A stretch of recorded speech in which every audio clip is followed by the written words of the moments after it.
Bismillahirrahmanirrahim. Assalamualaikum warahmatullahi wabarakatuh. Salam Om Swastiastu, Namo Buddhaya, salam kebajikan bagi kita semua. Perkenalkan, nama saya Putra Yuna dengan NIM 002516 dari kelompok B6.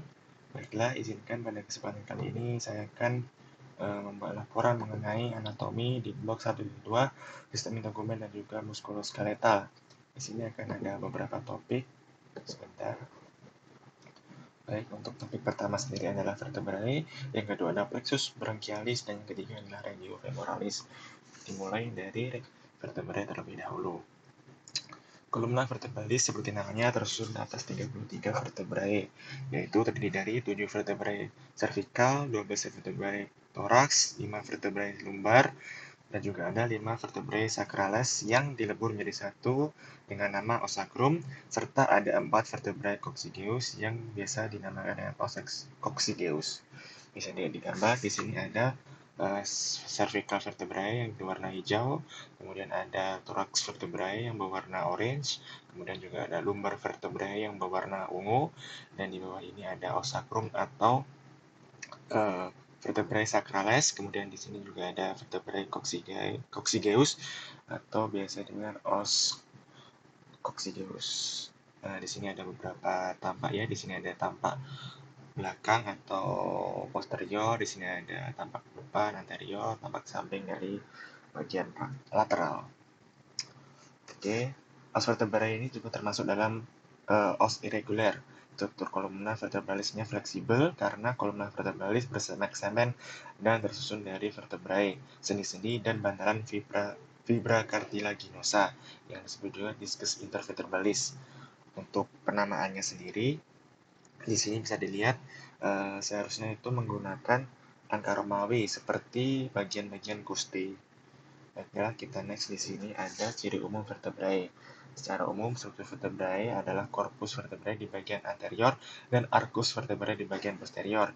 Di antara kedua struktur ini terdapat sebuah lubang, yaitu foramen. Di sini ada foramen vertebrae. Foramen ini nantinya akan dilalui oleh medula spinalis dan juga meninges spinalis. Ke arah superior, foramen vertebrae berlanjut melewati foramen magnum dan akan berhubung dengan cavum cranii. Korpus vertebrae merupakan bagian penopang berat badan vertebrae dan dihubungkan dengan korpus vertebrae yang berdekatan oleh diskus intervertebralis atau bantalan-bantalan di antara tulang-tulang vertebrae, os-os vertebrae, dan beberapa ligamen. Ukuran korpus vertebrae semakin besar ke arah inferior seiring bertambahnya berat yang ditopang. Arcus vertebrae membentuk bagian lateral dan posterior foramen vertebrae. Arcus vertebrae disusun oleh beberapa bangunan, yaitu sepasang pediculus yang berbentuk seperti silinder yang berbentuk sisi arcus vertebrae, serta sepasang lamina yang menyusun bagian posterior arcus vertebrae. Arcus vertebrae memiliki 7 prosesus, yaitu 1. Prosesus spinosus yang terletak di permukaan kedua laminae, menonjol ke arah posterior ke dalam posisi anatomis selalu menghadap ke caudal. Prosesus spinosus merupakan tempat perlekatan musculus dan ligamentum. Yang kedua ada prosesus transversus menonjol ke arah postralateral di antara pertemuan lamina dan juga pediculus, berfungsi sebagai tempat persendian dengan costae dan segmen thorax. Yang keempat ada prosesus articularis, terdiri dari 2 prosesus articularis superior dan 2 prosesus articularis inferior. Pediculus vertebrae membentuk suatu lekukan yang disebut incisura vertebralis superior et inferior. Apabila digabung dengan incisura vertebralis di atasnya atau di bawahnya, maka nantinya akan terbentuk suatu lubang, yaitu foramen intervertebrae yang merupakan tempat keluarnya nervi spinalis dan pembuluh darah. Radix anterior et posterior nervus spinalis akan bergabung dalam foramen ini. Baiklah, selanjutnya kita akan masuk ke bagian vertebrae cervical tadi. Yang pertama, vertebrae cervical ini ada beberapa tipe. Yang pertama ada vertebrae cervical tipikal, yaitu vertebrae cervical 3 sampai dengan 6. Kemudian ada vertebrae 1 atau biasa disebut dengan os atlas. Kemudian ada vertebrae cervical 2 atau os axis. Kemudian ada vertebrae cervical yang ketujuh atau biasa disebut foramen. Baik, yang pertama di sini ada vertebrae cervical yang tipikal, yang di sini ciri-cirinya adalah prosesus transversus memiliki foramen transversarium. Kemudian korpusnya kecil dan juga lebar, spinanya kecil dan juga bifida. Kemudian juga ada foramen vertebrae besar yang berbentuk segitiga. Kemudian lanjut ke uh, vertebrae cervical tipe 1 atau biasa disebut os atlas. Ciri-cirinya tidak mempunyai korpus dan prosesus spinosus, memiliki foramen dentis. Kemudian ada vertebrae cervical tipe 2 atau biasa dipanggil os aksis. Ciri-cirinya adalah memiliki prosesus odontoideus yang kemudian akan berhubungan dengan apex dentis dan juga facies articularis anterior. Kemudian memiliki prosesus spinosus yang besar, kuat dan juga bifida. Yang terakhir ada vertebrae cervical tipe ke-7 itu memiliki ciri-ciri prosesus spinosusnya paling menonjol, kemudian aja prosesus dan ini paling besar tapi foramennya kecil.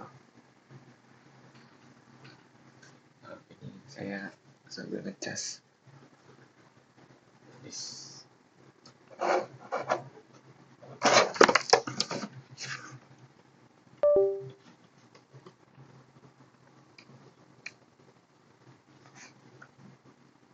Oke, sudah terang kembali di sini. Kemudian kita lanjut ke vertebrae thorax. Untuk vertebrae thorax sendiri, korpusnya berbentuk seperti jantung, foramen vertebrae kecil dan bulat, prosesus spinosus panjang miring ke bawah, kemudian khusus untuk vertebrae thorax 12, prosesus terbagi menjadi 3 contohan, yaitu tuberculum superior, kemudian ada tuberculum inferior, dan tuberculum lateralis. 12 vertebrae thorax ini ditandai oleh adanya persenian dengan costae. Kemudian perbedaan fovea costalis pada vertebrae thorax, yang pertama ada fovea costalis yang ada di vertebrae thorax 1, fovea costalis superior dengan facies articularis berbentuk bulat, dan fovea costalis inferior dengan facies articularis berbentuk similaris. Yang kedua ada fovea costalis vertebrae thorax 2 sampai dengan 9, fovea costalis superior dan fovea costalis inferior yang keduanya memiliki facies articularis berbentuk semilunaris. Kemudian ada fovea costalis vertebrae thorax 10, fovea costalis superior dengan facies articularis berbentuk semilunaris. Kemudian juga ada fovea costalis vertebrae thorax 11 sampai dengan 12, fovea costalis superior dengan facies articularis berbentuk bulat. Kemudian ada vertebrae lumbar di sini. Vertebrae lumbar korpusnya besar dan seperti ginjal, tidak memiliki foramen transversarium. Kemudian pediklusnya kuat, laminanya tebal. Khusus untuk vertebrae lumbaris 5 memiliki prosesus spinosus yang kecil. Bagian korpus lebih rendah dari bagian dorsal dan kadang melekat pada sakrum atau sakralisasi. Ada vertebrae lumbalis 5 ini juga terdapat pelekatan dengan ligamentum dia lumbale. Oke, next di sini ada vertebrae sacralis atau biasa disebut dengan osakrum. Di sini ada facies pelvina menghadap anterior dan berbentuk cekung jika kita lihat dari bagian lateral ya guys. Kemudian ada promontorium atau sangat penting dalam menentukan ukuran pelvis pada bidang obstetrik. Kemudian ada foramina sacralis anterior, derivat foramen intervertebrale dilewati oleh rami anterior nervus sacralis dan arteri sacralis lateralis. Kemudian juga ada linea transversa yang dilewati oleh derivat discus intervertebralis. Kemudian ada facies dorsalis atau bagian posterior dari osakrum, yaitu ada crista sacralis mediana, kemudian ada crista sacralis lateralis, kemudian ada foramina sacralis posteriora, ini bagian sini, kemudian ada facies articularis oxysacri, kemudian ada canalis sacralis, dan juga hiatus sacralis. Kita lanjut ke vertebrae coccygeae atau biasa disebut dengan os coccygeus. Di sini singkat saja merupakan gabungan dari 4 vertebrae. Saya juga beberapa bagian ada cornucoccygeum, vertebra coccygia 1, vertebra coccygia 2, vertebra coccygia 3 sampai dengan 5. Ini dilihat dari posterior. Ini ada bagian dari anterior. Oke, lanjut ke diskus intervertebralis atau bantalan dari tulang-tulang vertebrae. Diskus intervertebralis adalah bangunan yang berbentuk seperti piringan kaset. Terus kemudian juga ada bagian annulus fibrosus, adalah cincin kolagen tersusun atas jaringan fibrokartilage dan juga membatasi rotasi antar vertebrae.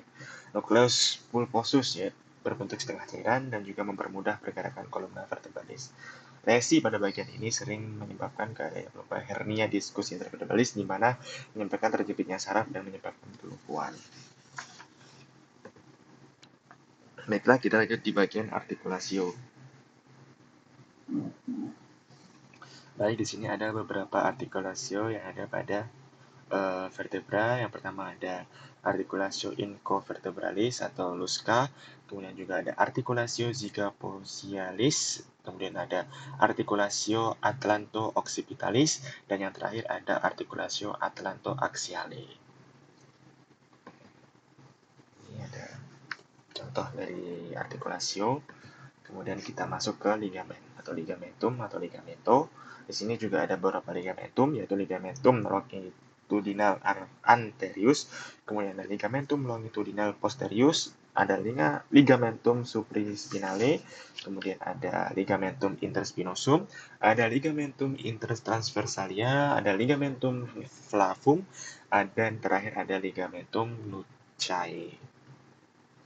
Untuk singkatnya sendiri, di vertebra ini ligamentumnya ada ligamentum arterius, itu untuk mencegah hiperekstensi dari kolumna vertebrae dan menjaga stabilnya. Dan yang kedua ada ligamentum longitudinal posterius yang mencegah hernia nucleus pulposus ke arah posterior. Baiklah, mungkin itu sekian untuk bagian laporan 1 di bagian vertebrae. Kemudian kita lanjut ke topik kedua atau laporan kedua di bagian plexus brachialis.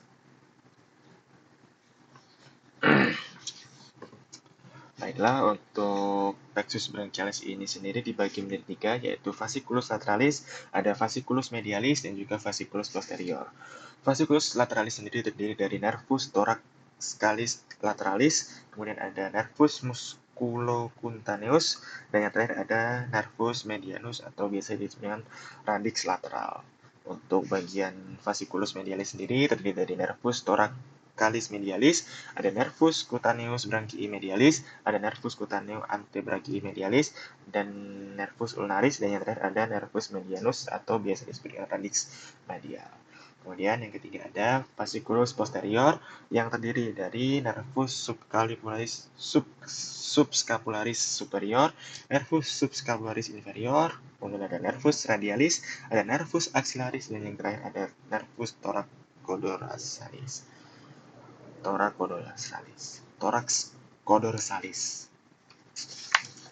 Baiklah, mungkin singkat saja untuk plexus brachialis dan juga nervus-nervus yang membantunya. Baiklah, kemudian kita lanjut ke laporan ketiga, yaitu regio femoralis. Baiklah, regio femoralis sendiri dimulai dari bagian osa regio femoralis. Di sini ada beberapa bagian. Yang biru ini adalah bagian epifisisis proksimal, kemudian di sini ada merah yaitu dia bagian diafisis, kemudian yang di bawah ada epifisis distalis. Untuk epifisis proksimal sendiri di sini ada beberapa yang tampak depan atau anterior dan juga bagian posterior. Untuk bagian anterior sendiri, di sini ada caput femoris, ada fovea capitis femoris, column femoris, fossa trochanterica, dan juga trochanter major dan trochanter minor. Dan juga yang terakhir ada linea intertrochanterica. Untuk bagian posterior, di sini ada trochanter major, tuberculum quadratum, dan fossa trochanterica, dan juga trochanter minor. Nah, di sini ada salah satu bagian yang untuk menandai bagian anterior dan juga posterior, yaitu linea pectinea. Ini ada garis di sini kan, ini linea pectinea. Baiklah, ini di bagian diafisis, di sini ada corpus femoris yang bagian memanjang diafisis. Kemudian di bagian posterior di sini ada tuberositas glutea, ada linea aspera, kemudian ada beberapa linea-linea lain, kemudian juga ada facies poplitea. Untuk bagian distal Di sini untuk bagian anterior ada epicondylus lateralis dan juga facies patellaris dan juga epicondylus medialis. Untuk bagian posterior di sini ada condylus medialis, fossa intercondylaris dan juga condylus lateralis. Baiklah, next. Di sini ada muskuli pada regio femoralis. Di sini kita bagi beberapa jadi bagian. Yang pertama ada bagian anterior. Di sini terdiri dari muskuli ilios psoas yang di sini ada terdiri dua, yaitu muskuli psoas major dan juga muskuli iliacus. Untuk yang kedua ada pada kemudian ada pada bagian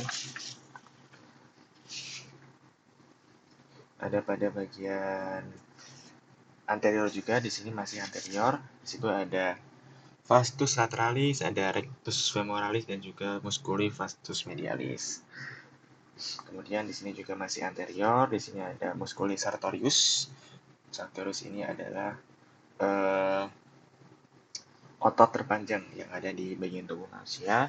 Kemudian ada musculi tensor fascia lateralis. Oke, nah kita ke bagian medialis. Di sini ada beberapa muskuli. Yang pertama ada muskuli gracilis. Kemudian di sini ada muskuli adductor longus, ada muskuli adductor brevis, kemudian muskuli adductor magnus, dan juga muskuli abductori external, dan juga muskuli pectineus. Dan untuk yang terakhir sendiri adalah muskuli regio femoralis di bagian posterior, terdiri dari beberapa muskuli, yaitu yang pertama ada muskuli biceps femoris caput longum, kemudian ada muskuli biceps femoris caput brevis, kemudian ada muskuli semitendinosus dan juga muskuli semimembranosus. Baiklah, yang terakhir ada bagian plexus di bagian regio femoralis. Plexus lumbalis yang paling penting yaitu adalah nervus femoralis dan nervus obturatorius. Pertama, tadi ada nervus femoralis yang berfungsi untuk bagian motorik untuk otot ventral, pinggul, dan paha. Kemudian ada nervus obturatorius yang juga berfungsi sebagai motorik pada otot-otot aduktor atau sensorik di sisi medial paha. Kemudian juga tadi ada plexus sacralis yang penting pada bagian nervus ischiadicus bercabang menjadi nervus tibialis dan nervus fibularis. Kemudian nanti juga ada nervus pudendus dan juga terdiri dari beberapa, yaitu tadi ada nervus ischiadicus, ada juga nervus pudendus. Baiklah, mungkin sekian laporan anatomi di blok 1.2. Kurang lebihnya mohon maaf. Wassalamualaikum warahmatullahi wabarakatuh. Terima kasih.